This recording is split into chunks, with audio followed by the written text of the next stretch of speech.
Hi and welcome to the Excel Hub.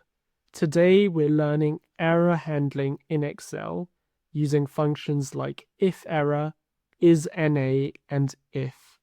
And these will help you build spreadsheets that don't break, don't throw ugly errors, and display clean, user-friendly results. If you'd like to follow along, the practice workbook is linked in the description below. When you work with real-world data, lookups, calculations, large models, you'll constantly run into errors like NA or value. These errors are helpful during development, but not acceptable in client-facing dashboards, reports, or presentations.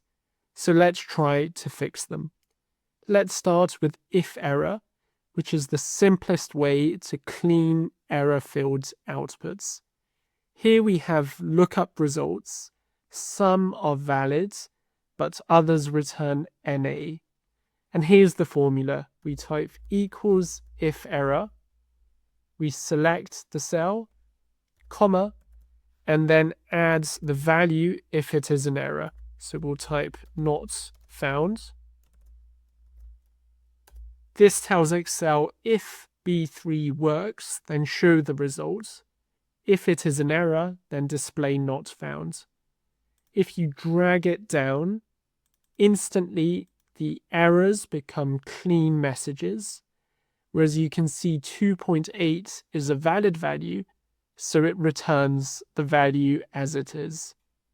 The best times to use IFERROR are when using lookup functions, divisions where the denominator may be 0, and any formula that occasionally returns errors.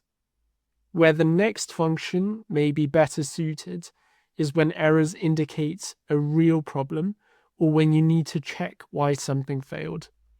Instead of simply hiding errors, sometimes you want to detect when a lookup didn't find anything. That's when you use ISNA, which checks if the result is exactly NA. We type equals ISNA, select the cell, and click enter. And this checks if the result is exactly NA. It returns true for errors, as in this case, and it returns false otherwise, as per row 9. Now we combine this with if as follows. So we can type equals if, and then if C8 is true, then we want it to return missing. Whereas if C8 is false, return OK. And this lets you flag missing data, also highlight incomplete lists, and build validation checks.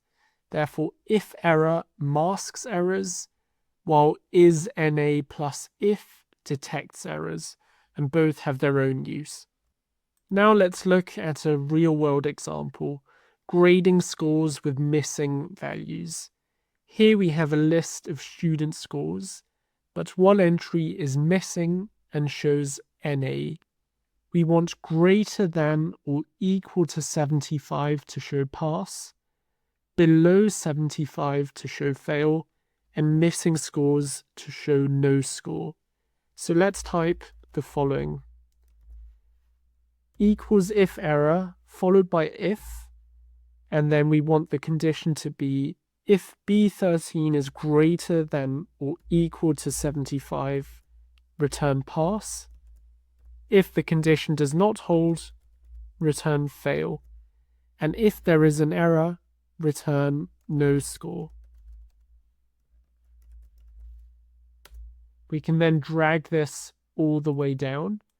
And broken down, what we're doing is we're saying if it is greater than 75, we show pass.